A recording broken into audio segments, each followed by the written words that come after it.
The BMW S1000RR is purring pussycat and raging cheetah in one, a magic trick melding of otherworldly performance and pleasant rideability that defies logic as much as it defies physics. Although 2017 may represent a fairly minor update for the barnstorming BMW S1000RR, it's still an absolutely extraordinary machine. Bristling with technology and bulging with power, it's somehow a smooth and easy riding city commuter when it's not unleashing all kinds of hell on the open road. We spent 2 days in Tasmania with this apex predator of the supersport motorcycle world. Every time I go to ride a modern superbike on the road, it's like going back to school. No matter how much fun I've been having on today's psychopathic super naked machines, I'm just not prepared. It's little things, like how much that committed, race-ready riding position works your legs and core, and how heavy they can feel on your wrists when you're braking downhill. And it's big things, too, like the horizon warping acceleration, and just how fast you're going when you get to your normal braking zone. Even better, I shared the trip with a group of other journos, including a lovely old-school hero of mine called John Ruth, whose writing I have long admired. I reckon there wouldn't have been a toilet in any house I lived in over a 10-year stretch starting in the late 90s that wouldn't have had a magazine with a Ruth column lying about somewhere. Ruthie is your skinned knuckles, 1970s Harley type of guy. He spends his time writing about 4WDs these days, and he hadn't thrown a leg over a modern superbike since sometime in the 90s, perhaps a first-generation 900cc Fireblade from back in the day when 111 horsepower was a staggering total. Reserve switches still walked the earth and electronics meant your analog dash lit up in the dark. Ruthie provided a wonderful Encino Man-type character as BMW's Miles Davis brought us all up to date on the state of the game, gasping audibly as we ran down the specs and highlights of the most technologically advanced superbike you can buy in 2017. We might as well begin with the power. 199 horses, 148 kilowatts at 13,500 revolutions per minute. That's unchanged from last year, despite the fact that German technicians have now brought the S1000RR in line with famously tough Euro 5 emissions standards. Torque-wise, it makes 83.3 lb-ft 113 Nm, and it delivers just about that much from 9,500 to 12,000 revolutions per minute. These are fabulous and nonsensical numbers that made Ruthie's face go a little pale. Then there's the electronics, which frankly have got to the point where they're so complex and so infinitely customizable that the vast majority of riders will just pick a mode and leave them alone. The sport and race versions of the RR now come with 5 riding mode options: rain, sport, race, slick, and a totally configurable user mode. These modes control total power output, electronic throttle response through the full ride-by-wire computer, lean angle sensitive traction control, and a complex set of functions from the ABS Pro system. Slick mode lets you add and reduce intervention from the traction control system by plus or minus 7 different settings. It also disables ABS Pro, which checks your speed and lean angle before deciding how much braking you're allowed to have if you mash the lever in a corner, the thinking being that in slick mode you're on a racetrack and capable of looking after yourself out there. It's got launch control, where you literally sit there at a standstill, activate the system, hold the throttle wide open till the revs come up to peak torque, and dump the clutch. If you tried that on a humble 100cc scooter, you would be wearing it within a fraction of a second, so doing it on a 200 horsepower superbike requires you to silence the self-preservation instincts screaming through every fiber of your being. Purely for our own amusement, we tried to talk Ruthie into trying that one, but he wasn't having a bar of it. And all these things simply put the S1000RR in the ballpark with today's apex superbikes: the Yamaha R1, the Kawasaki ZX10R, the Suzuki GSX R1000, the Ducati Panigale 1299, the Aprilia RS V4. This class is now so extreme, so focused, so goddamn fast that you'd wonder what business they have being on the road at all. That question is answered immediately when you fire up the S1000RR and ride it around town. Its road manners are absolutely exemplary. The inline 4-cylinder engine purrs gently along at low revs, demonstrating some of the most immaculate fueling I've ever experienced on a Euro 5 compliant bike.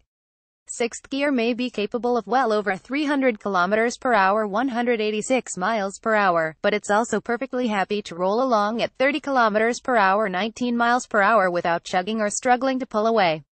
There are modern superbikes I can think of from Ducati and EBR that complain bitterly about rolling along at those speeds in first gear. Then there's the up-down quick shifter, which lets you leave the clutch lever alone once you are rolling. It upshifts flawlessly at any point on the tacho, provided you've got a little bit of throttle on. Likewise, it downshifts beautifully if the throttle's closed. It's almost imperceptible at low speeds, but when you've got a gumboot up it, the revs are up and you're barreling towards a corner, you can hear it aggressively and perfectly blip the throttle to match revs and keep the rear wheel in line as you bang it down through the gears. BMW is a lin with the quick shifter, to the point where the gear lever actually feels a bit sloppy if you try to use the clutch.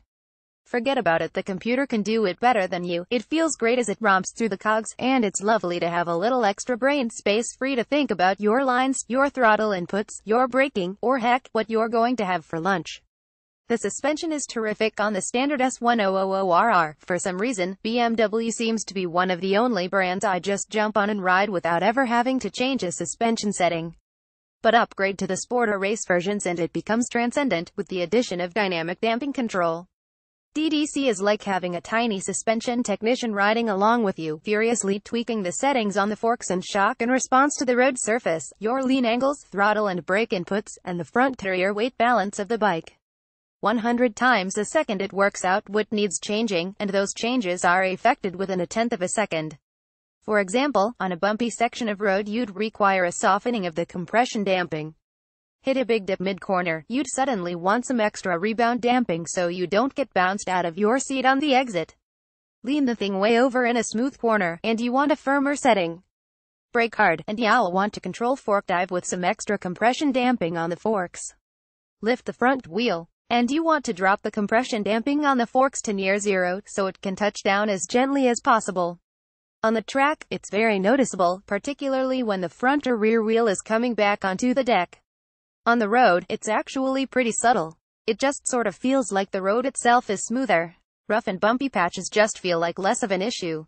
Suspension has always been a compromise between grip and comfort, but this kind of constant adjustment means the bike is almost always in control of its weight at both ends. The brakes, top-spec radial Brembo monoblocks, deliver terrific stopping force and bite, but I'm not a huge fan of the feel at the lever, which can be a bit vague.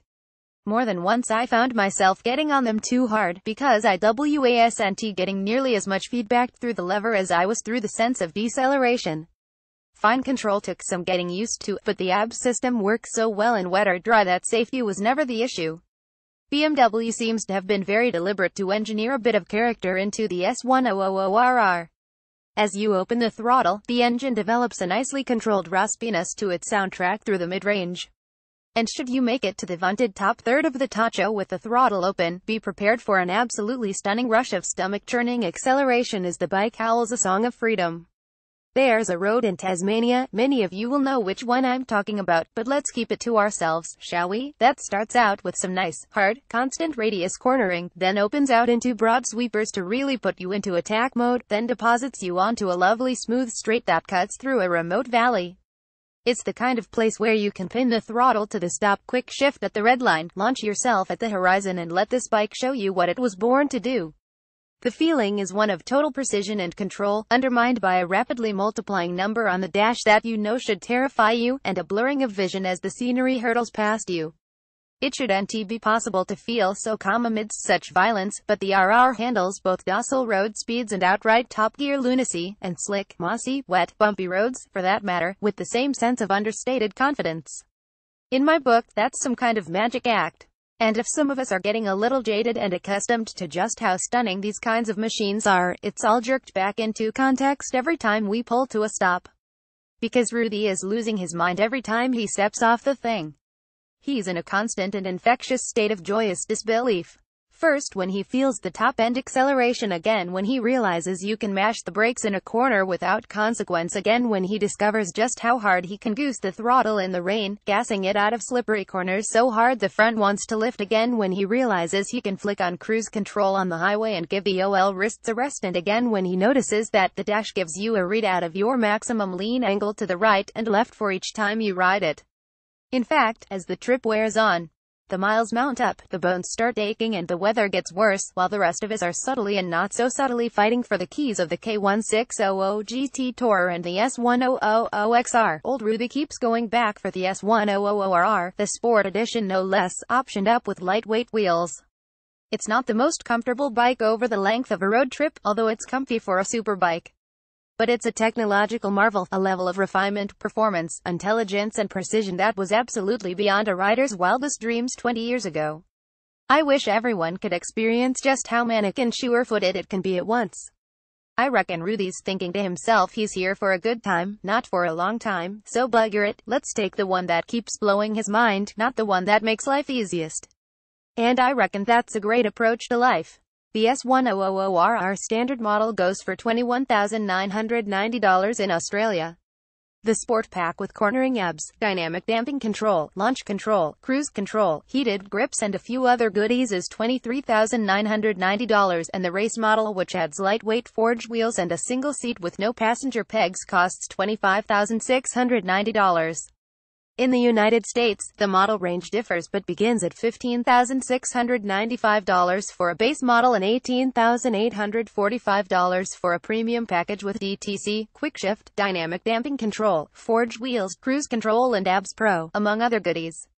More information: BMW Australia, BMW USA. View gallery 21 images.